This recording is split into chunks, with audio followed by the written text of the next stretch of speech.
ආයුබෝවන් සුබ දවසක් යාළුවනේ. මං අද මේ වීඩියෝ එකකින් අරන් ආවේ වූල් එකේ නූල එළියට ගන්න ට්‍රික් එකක් කියා දෙන්න.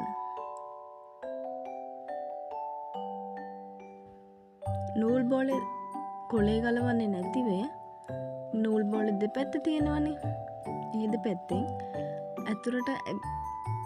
ඇතුළට ගිහින් වගේ තියෙන පැත්ත තියෙනවනේ. ඒ පැත්තෙන් නූල මෙන්න මේ විදිහට එළියට ගත්තාම ඔයාලට ගානට දිග අරගෙන නිර්මාණය ඉවර වෙනකන් ගොතා ගන්න පුළුවන් ලේසියෙන්. නැත්නම් කොලේ දිග ඇරලා ගන්න ගියොත් අපිම නූල් බෝලය ලිහාගෙන ගිහිල්ලා එහෙමනේ කරන්න වෙන්නේ.